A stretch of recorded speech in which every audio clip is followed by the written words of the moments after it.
So a first numbered introduction to the mystics of Islam by R.A. Nicholson is Christianity. It is obvious that the ascetic and quietistic tendencies to which I have referred, were in harmony with Christian theory and drew nourishment therefrom. Many gospel texts and apocryphal sayings of Jesus are cited in the oldest Sufi biographies. Well, a lot of them are from Islamic narrations that people aren't quite familiar with, and you do see some certain differences. And the Christian anarchite rahib often appears in the role of a teacher, giving instruction and advice to wandering Muslim ascetics. We have seen that the woolen dress from which the name Sufi is derived is of Christian origin. Vows of silence, litanies, dhikr, and other ascetic practices may be traced to the same source. Actually, you see more of the influence on the other side, that sayings of the prophet in terms of which litanies to use, which phrases to use in whatever situation, and ways of silence and stuff like this, influencing the Christians, like certain prayers got Christianized, but some the other way around must have happened. As regards the doctrine of divine love, the following extracts speak for themselves. Jesus passed by 3 men. Their bodies were lean and their faces pale. He asked them, saying, "What hath brought you to this plight?" They answered, "Fear the fire." Jesus said, "Ye fear a thing created, and it behooves God that he should save those who fear." Then he left them and passed by 3 others whose faces were paler and their bodies leaner, and asked them, "What hath brought you this plight?" They answered, "Longing for paradise." He said, "Ye desire a thing created, and it behooves God that he should give you that which ye hope for." Then he went on and passed by 3 others of exceeding paleness and leanness, so that their faces were as mirrors of light. And he said, "What hath brought you to this?" They answered, "Our love of God." Jesus said, "Ye are nearest to him. Ye are the nearest to him." I don't remember which Muslim narrator, historian recorded that, but yeah, that doesn't sound like the Christianity passed on. The Syrian mystic Ahmed ibn al-Hawari once asked a Christian hermit, "What is the strongest command that ye find in your scriptures?" The hermit replied, "We find none stronger than this: love thy creator with all thy power and might." So from the Shema that the Jews read.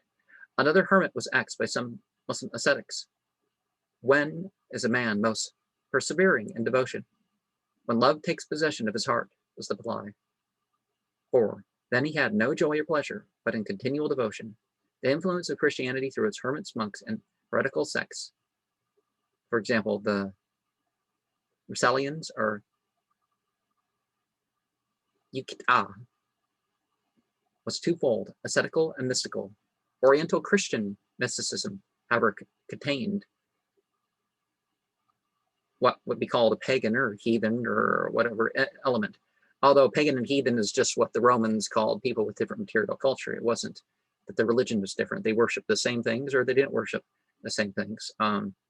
It didn't make a difference in them becoming pagan, or heathen or whatever.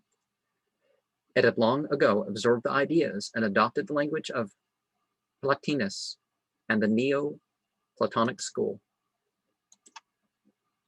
Reynold Alleyne Nicholson's Mystics of Islam,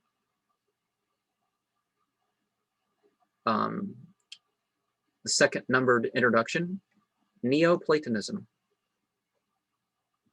Aristotle, not Plato, is the dominant figure in Muslim philosophy, and few Muslimin are familiar with the name of Plotinus.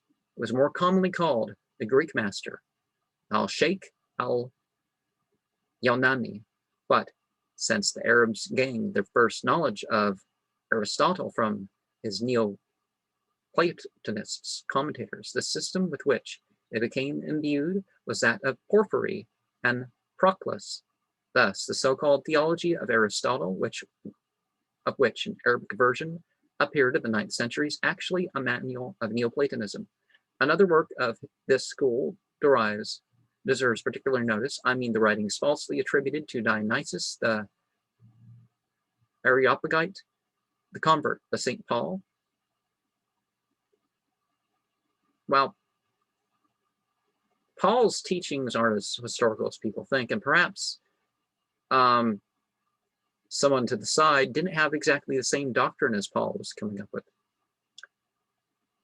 The pseudo Dionysius, he may have been a Syrian monk, names as his teacher a certain Hierotheus, who Frothingham has identified with Stephan bar Sudaili, a prominent Syrian Gnostic and a contemporary of Jacob of Saruj, 451 to 521 of the Common Era.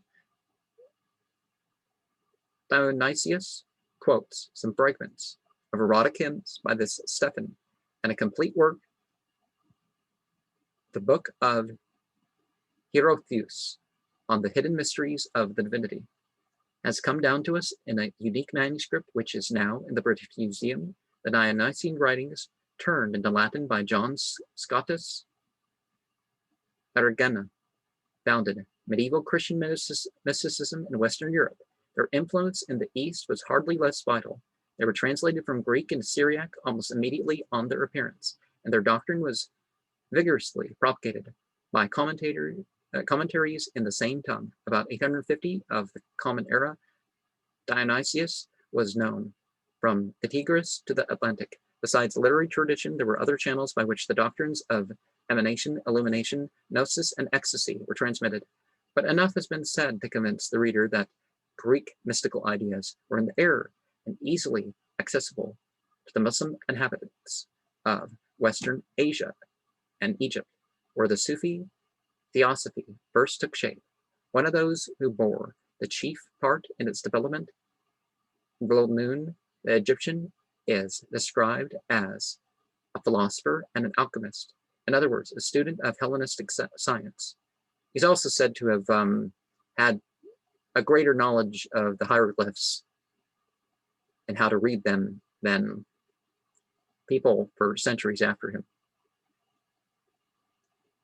When it is added that much of his speculation agrees with what we find, for example, in the writings of Dionysius, we are drawn irresistibly to the conclusion, which, as I have pointed out, is highly probable on general grounds, that Neoplatonism poured into Islam a large tincture of the same mystical element in which Christianity was already steeped.